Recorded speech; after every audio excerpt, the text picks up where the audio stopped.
Welcome to Nanak classes. दोस्तों, Nanak classes के YouTube channel पे आपका स्वागत है। आज है 11 मार्च 2022 और 11 मार्च 2022 के जितने भी most important Rajasthan current affairs के क्वेश्चन बनते हैं, आज हम उनका डिस्कस करेंगे। पूरा वीडियो ध्यान से देखना और लास्ट में मैं आपसे क्वेश्चन पूछूंगा जिनके जवाब आपको कमेंट बॉक्स में देने। दोस्तों, वीडियो अच्छा लगे लाइक शेयर कर देना और ज्यादा से ज्यादा आप जितने भी राजस्थान के विद्यार्थी हैं उन तक हमारी इस महत्वपूर्ण कड़ी की क्लास को पहुंचाने की कोशिश कीजिए। तो शुरुआत आज की क्लास की सभी विद्यार्थियों को गुड मॉर्निंग। 11 मार्च 2022 पहला क्वेश्चन देखिए, बहुत ही इंपॉर्टेंट क्वेश्चन और अक्सर एग्जाम में यहां से क्वेश्चन पूछा जाता है।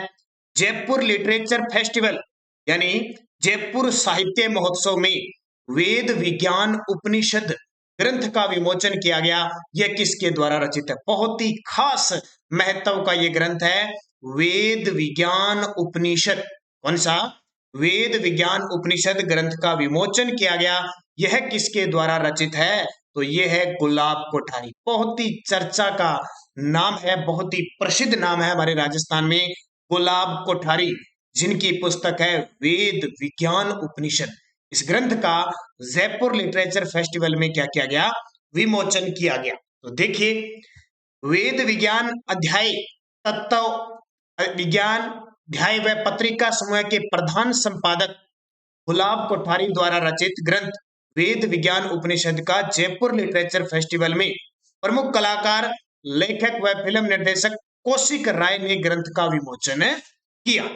पूरी डिटेल देखते हैं अपने बूस्टर डोज के माध्यम से।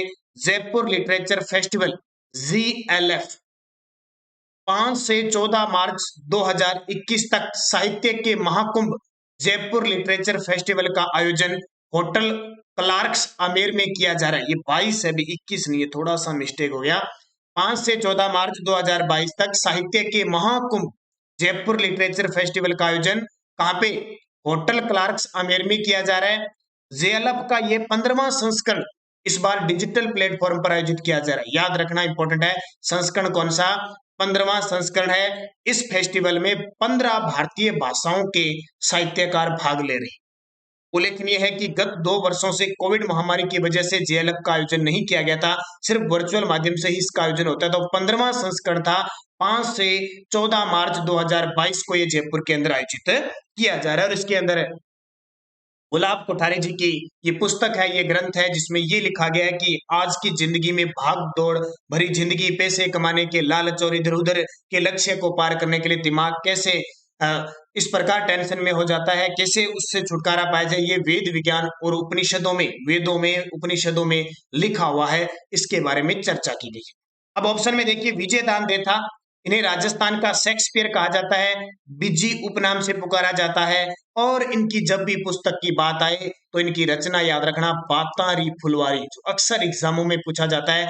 पिछली जो फिल्म फेस्टिवल, ये जयपुर लिटरेचर फेस्टिवल हुआ था, उसमें बातारी फुलवारी का अंग्रेजी अनुवाद संस्करण था। जनार्दन सिंह गहलोत, ये राजस्थान के पिछले 4 दशकों से ओलंपिक संघ के अध्यक्ष थे, जिनका निधन भी हो गया। इनकी पुस्तक भी याद रखना, संघर्ष से शिखर तक, संघर्ष से शिखर तक। और अशोक पनगड़िया, ये इनका भी निधन हो चुका है, इनकी भी पुस्तक याद रखना, इनकी पुस्तक है ए मॉन्क इन ए मरक, ये पुस्तक याद रखना। गुलाब कोठारी की इसके अलावा भी पुस्तक आ चुकी है, अक्षर यात्रा, संवाद, कॉमेडी, इस प्रकार की पुस्तकें आ चुकी है।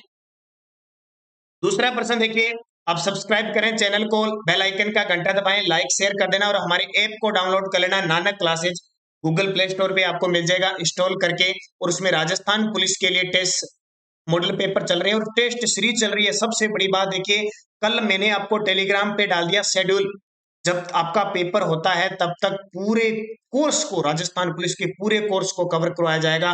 सुपरफास्ट तरीके से टेस्ट प्रक्रिया शुरू हो रही है। हर टेस्ट का शेड्यूल दे दिया चुका हूं मैं टेलीग्राम पे, तो आज ही ज्वाइन कीजिए उसे। पीटीआई की टेस्ट सीरीज चल रही है, रीट की टेस्ट सीरीज शुरू होने जा रही है। राजस्थान के किस जिले में खिलाड़ियों को प्रोत्साहन देने के लिए उद्य खेल महोत्सव का आयोजन किया गया है?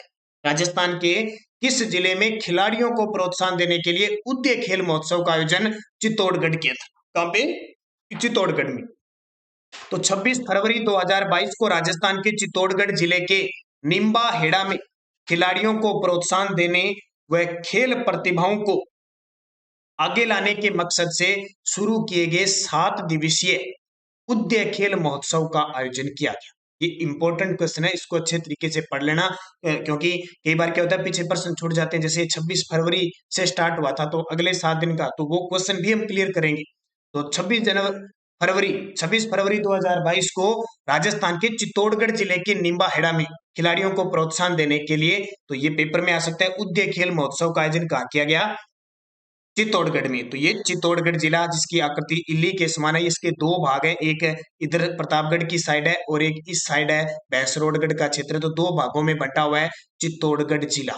इंपॉर्टेंट है चित्तौड़गढ़ जिले। चित्तौड़ का किला बहुत प्रसिद्ध है, जिसे राजस्थान का गौरव कहा जाता है। और ये चित्तौड़गढ़ की जब भी बात आई तो 3 साके हुए थे 1303 में, रावल रतन सिंह और रानी पद्मिनी। इसके अलावा 1534 में रानी कर्मावती जो राणा सांगा की पत्नी थी। और दूसरी बात, गुजरात के शासक बहादुर शाह ने आक्रमण किया था। और तीसरा साका 1567-68 जब उदय सिंह के दो सेनापति गोरा और बादल, कौन है? गोरा और बादल लड़ते हुए जयमल व फत्ता, यहाँ तो कौन थे? जयमल व फत्ता थे। और 1303 में गोरा और बादल थे। तो जयमल और फत्ता लड़ते हुए वीर गति को प्राप्त हुए और अकबर ने इस पे आक्रमण किया था। तो चित्तौड़गढ़ अपने शौर्य वीर गाथाओं के लिए बड़ा प्रसिद्ध रहता है। चित्तौड़गढ़ दुर्ग राजस्थान का सबसे बड़ा लिविंग फोर्ट है, गंभीरी व बेड़च नदी के किनारे स्थित है, मेसा के पठार पर स्थित है। इतनी बातें आपको चित्तौड़गढ़ जिले की याद रखनी। अगला देखिए, हाल ही में राजस्थान में सड़क सुरक्षा पखवाड़ा का आयोजन कब किया गया? पखवाड़ा का मतलब 15 दिन होता है, 14-15 दिन होता है। तो हाल ही में राजस्थान में सड़क सुरक्षा पखवाड़े का आयोजन कब किया गया? क्वेश्चन थोड़ा सा ओल्ड है लेकिन आपके लिए इंपॉर्टेंट है। तो 14 से 28 फरवरी, क्योंकि मैंने आपको कहा था ना पिछले 10-15 दिनों से थोड़ा मैं व्यस्त था, इसलिए सारे क्वेश्चन नहीं डाल पाया। तो अब मैं सारे रिवाइज करके आपको टोटल दे रहा हूँ और आपको कह दिया कि राजस्थान करंट की बात आए तो एक भी पर्सन बाहर नहीं जाएगा। अगर 1-2 दिन क्लास न आए ना तो भी ये समझना करंट तो यहीं से पढ़ना और करंट बाहर जाएगा नहीं, चाहे आपको कब भी क्लास मिले। इसलिए मैं पीछे के क्वेश्चन भी सारे छोड़ूंगा नहीं, टोटल जो परीक्षा में आने वाले हैं वो सारे आपको उपलब्ध करवा रहा हूँ। वैसे हमारी पीडीएफ में सब कुछ है। तो 14 से 28 फरवरी को राजस्थान में यानी हमारे प्रदेश में सड़क सुरक्षा पखवाड़े का आयोजन किया गया था। तो देखिए, प्रदेश में सड़क सुरक्षा पखवाड़ा, अब बार बार क्यों लिख रहा हूं मैं 14 से 28, ये तारीख पेपर में पूछी जाती है, 14 से 28 फरवरी 2022 को। और इस वर्ष जो ये सड़क सुरक्षा पखवाड़ा बनाया गया था, इसकी थीम क्या थी? सड़क सुरक्षा जीवन रक्षा। सड़क सुरक्षा जीवन रक्षा।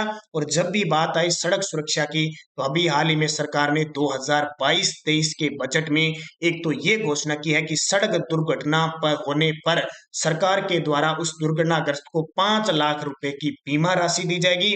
और कुछ 2-3 एनएच नेशनल हाईवे है जिनको सड़क सुरक्षा के रूप में विकसित किया जाएगा, पायलट प्रोजेक्ट के रूप में, जैसे शाहजहांपुर से अजमेर है, बीकानेर वाली लाइन है, और ये बर बिलाड़ा जोधपुर है, इनको वो मैंने बजट में आपको बता दिया है।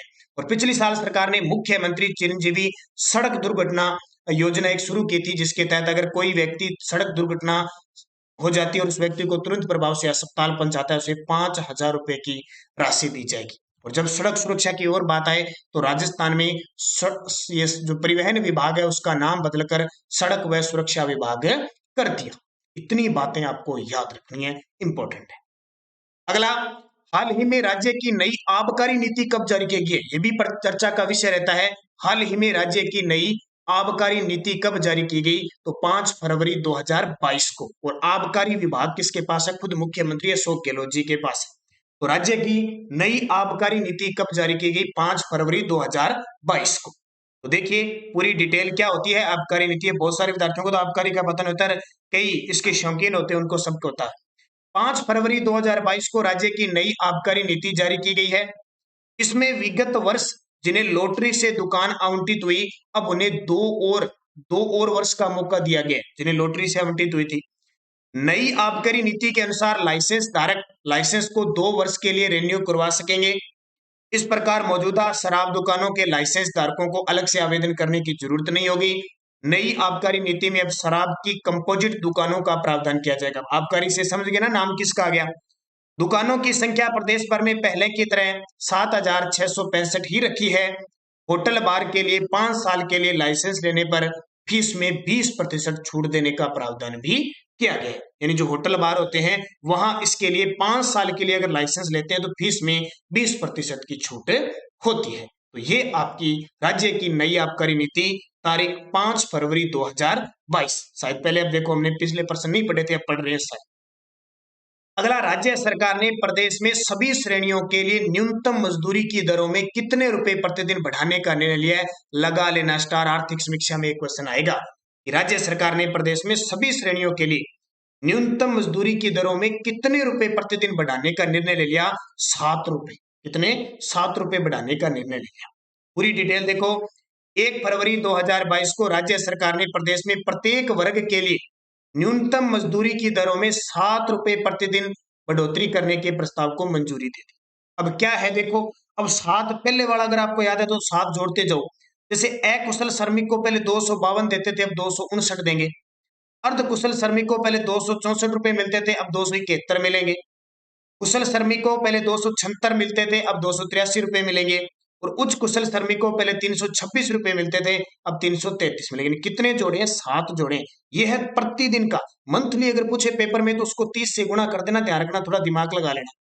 और ये दरें 1 जुलाई 2021 से प्रभावी होगी। 1 जुलाई 2021 से वहां से स्टार्ट होगी, ध्यान रखना, वहां से मिलनी है, वापिस आ जाती हो। ये आपके लिए इंपॉर्टेंट है, ये पूरा आपको याद रखना है। अगला, प्रदेश में बालिकाओं को पुलिस की कार्य प्रणाली समझाने के लिए, प्रदेश में बालिकाओं को पुलिस की कार्य प्रणाली समझाने के लिए मेरी पुलिस मेरी दोस्त अभियान की शुरुआत किस जिले ने की है? मेरी पुलिस मेरी दोस्त अभियान की शुरुआत डूंगरपुर, पहाड़ों की नगरी डूंगरपुर जिला प्रशासन ने की है, यानी पुलिस विभाग ने की है। तो 12 फरवरी 2022 को डूंगरपुर जिले में लड़कियों को पुलिस की कार्य प्रणाली समझाने, उनके संकोच झिझक को दूर करने, खुलकर अपनी बात रखने के लिए प्रेरित करने, पुलिस को अपना दोस्त बताने, नियमित संवाद स्थापित करने के लिए मेरी पुलिस मेरी दोस्त नामक अभियान शुरू किया गया। इस प्रकार के क्वेश्चन पेपर में आते हैं कि एक विद्यार्थी राजस्थान का है, वो राजस्थान के कंपटीशन की तैयारी कर रहा है और उसे राजस्थान के अंदर क्या हो रहा है, कौन सी पुलिस विभाग देख लो क्या कर रहा है, कौन सा विभाग क्या कर रहा है, राजस्थान में क्या चल रहा है, इसकी जानकारी होना जरूरी है। इसलिए एग्जामिनर करंट के क्वेश्चन डालते हैं। तो प्रश्न आ जाए पेपर में, मेरी पुलिस मेरी दोस्त नामक अभियान किस जिले में है? डूंगरपुर में। किसके लिए? जो बच्चियां, खास करके लड़कियों को पुलिस की कार्य प्रणाली समझा रहे हैं, क्योंकि वो झिझकते हैं। पुलिस से हम डरते हैं ना, कई बार पहले छोटे होते थे कितना पुलिस से डरते थे कि पुलिस वाला आ गया, ये तो मामा कहते हैं पुलिस वाला मामा। उनसे डरना नहीं है, उनका ध्येय है कि अपराधियों में भय और आम नागरिक के साथ संवाद रखना, आम नागरिक के साथ है अच्छा व्यवहार करना, लोक कल्याण के लिए विभाग बनते हैं। और इन्हें डरने की जरूरत नहीं, अगर आप अपने सही हैं तो हमें पुलिस हमारा कुछ नहीं करती।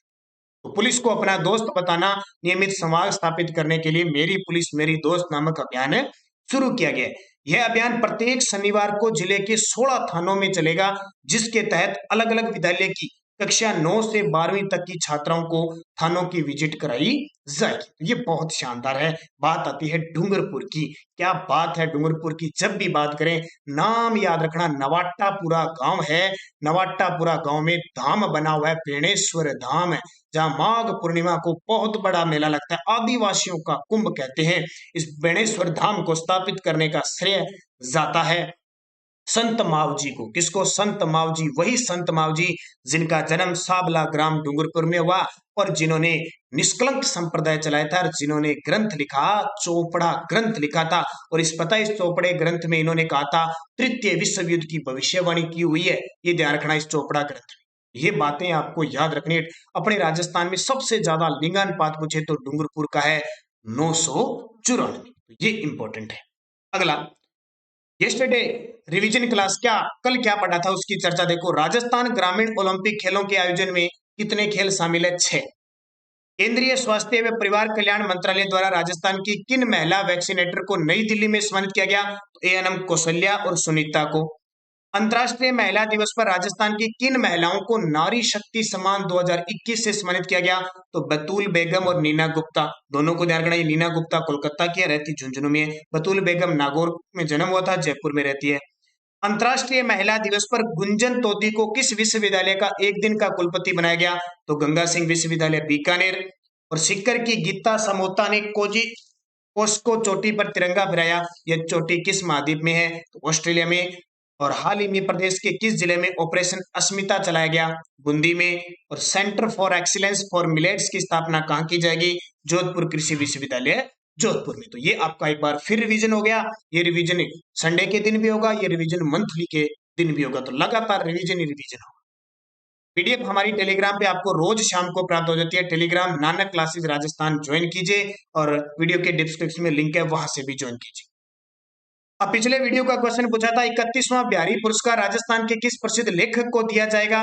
तो मोहन कृष्ण वोरा, आईदान सिंह भाटी, मनीषा कुलश्रेष्ठ, मधु कांकरिया। तो सही जवाब हो जाएगा मधु कांकरिया को 31वां बिहारी पुरस्कार देने की घोषणा हुई है। 30वां किसको मिला? मोहन कृष्ण वोरा को। अब क्वेश्चन फॉर यू जिसका जवाब आपको कमेंट बॉक्स में देना है। राजस्थान ग्रामीण ओलंपिक खेलों के आयोजन में कितने खेल शामिल किए गए हैं? 5, 6, 8, 12। ये क्वेश्चन इंपॉर्टेंट है। वो कितने खेल हैं और कौन कौन से हैं ये भी कमेंट करके बताना है। यस्टरडे डोज देखो, राजस्थान पृथ्वी के किस क्षेत्र में स्थित है? तो उत्तरी पूर्वी गोलार्ध में स्थित है। कैसे? थोड़ी सी देख लो आप, मैं थोड़ा सा पीछे करके यहां बता देता हूं। यहां देखो, ये बता देता हूं, ये जगह बड़ी है, देखो ये है अपनी पृथ्वी की भूमध्य रेखा। ये कौन सी रेखा है? भूमध्य रेखा। ये है कर्क रेखा और ये है मकर रेखा। यहां से हम 0 डिग्री अंतरराष्ट्रीय रेखा मानते हैं। इसके इधर मानते हैं पश्चिम और इधर मानते हैं पूर्व। हो गया। ये भूमध्य रेखा है। भूमध्य रेखा के उत्तर में तो हो जाएगा उत्तरी गोलार्ध और दक्षिण में हो जाएगा दक्षिणी गोलार्ध। अब यहां हमारा भारत है, ठीक है, यहां हमारा भारत ऐसे कर्क रेखा बीचों बीच गुजरती है और यहां राजस्थान है, राजस्थान के 2 जिलों से गुजरती है, यहां राजस्थान है। अब देखो इस लाइन देशांतर रेखा के हिसाब से हम पूर्व में है और भूमध्य रेखा के हिसाब से हम उत्तर में है। तो हमारा गोलार्ध कौन सा हो गया? उत्तरी पूर्वी गोलार्ध। इससे प्रश्न होते हैं फिक्स, उत्तरी पूर्वी गोलार्ध में। राजस्थान का दूसरा सबसे बड़ा शहर जोधपुर और दूसरा जोधपुर है, पहला जयपुर। राजस्थान का मानक समय किस देशांतर रेखा से निर्धारित किया जाता है? तो 82.5 डिग्री पूर्वी देशांतर, एक ही तो मानक रेखा है अपने। और आक्कलवुड फॉसिल पार्क राजस्थान के किस भौतिक भूभाग में? तो उत्तरी पश्चिमी मरुस्थलीय प्रदेश में, खास करके मरु राष्ट्रीय मरु उद्यान जो जैसलमेर में वहां पे।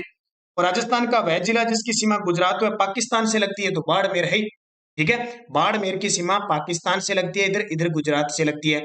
इधर श्री गंगानगर की सीमा पाकिस्तान से लगती है और पंजाब से लगती है। तो 2 ऐसे जिले जो अंतरराष्ट्रीय और राज्य बनाते हैं। बीकानेर जैसलमेर केवल अंतरराष्ट्रीय सीमा बनाते हैं। ये सारी पॉइंट याद रखना क्योंकि बेसिक जानकारी आपके लिए इंपॉर्टेंट है। अब नेक्स्ट डोज, ग्रासिया जनजाति सर्वाधिक किस जिले में निवास करती है? ये बताना है। जगदीश मंदिर जो मेवाड़ के अंदर जगदीश मंदिर है वो किस झील के किनारे है? ये बताना है। दाऊदी वोहरा संप्रदाय का उर्स किस जिले में लगता है? ये बताना है। गरदड़ा सभ्यता जो बूंदी के अंदर है किस नदी के किनारे स्थित है? और गागरोन का युद्ध कब हुआ? जो राणा सांगा ने मेदिनी राय की सहायता की थी, महमूद खिलजी प्रथम को हराया था, वो युद्ध कब हुआ था? ये पांचों के जवाब आपको मुझे कमेंट बॉक्स में देने हैं। जाते जाते वीडियो को लाइक शेयर जरूर कर देना। मैंने एलडीसी हाईकोर्ट एलडीसी का एग्जाम है 13 मार्च को, इसलिए पूरे साल की 6 मंथ की योजना, पुरस्कार, खेल प्रतियोगिता सारे वीडियो दे दिए। आप सर्च कर लेना और देख लेना उनको अच्छे तरीके से, क्योंकि वहां से अगर राजस्थान करंट अफेयर्स का क्वेश्चन आया तो बाहर नहीं जाएगा। तो धन्यवाद एक बार फिर पुनः, जय हिंद जय भारत।